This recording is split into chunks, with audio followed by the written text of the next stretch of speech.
Hi, everybody. Welcome back to Mile High Huddle. I am your host, Kim Becker, and joining me is Chad Jensen. And Chad, the Denver Broncos have released Jurrell Casey. So what does this mean for the defense and especially for Von Miller as we head into the 2021 season? Yeah, the Broncos are still, I just glanced down, remind myself of the date, but there's still about 3 weeks left until the new league year opens. So there's still a little time left to decide what to do with Vaughn, but there have been a few developments, let's just say, over the last week. The first being that the Parker Police Department in Colorado, who had reportedly been criminally investigating Vaughn, have completed their investigation and have submitted it to that respective district attorney. And currently, there are no charges and there are no plans to charge. Now, that's a little bit different than just saying, and we've decided that there will be no charges. That they worded it very carefully. So there could be another shoe that could drop on this, but for now, it doesn't look like there's going to be.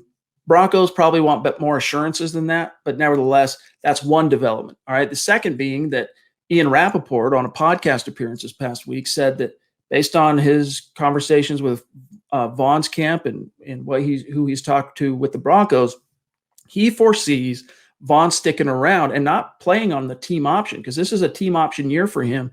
If the Broncos pick it up, then they'll have to pay him about $17.5 million in a guaranteed salary. If they don't, he would automatically be reverted to an unrestricted free agent and free to negotiate with whoever he wants. But what Rappaport sees shaking out, Kim, is he sees the Broncos coming to the table with Vaughn and having some sort of a long-term extension put together where his 2021 cap hit is minimized and it's not that big 18 point some odd million that it currently is. He still gets his money, but they're able to finagle the dollars on the cap and defer it over multiple years, give him a 2 or 3 year extension type deal where he could viably focus in on retiring a Bronco.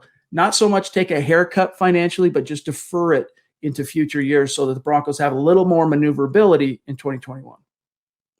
It would be weird to see Von Miller in any other jersey besides a Denver Broncos one. I got to tell you, coming from someone who's watched him his whole career, but I know obviously there are different factors in this whole situation. So, Chad, we'll keep our eyes on this one for sure. Thanks so much for your insight.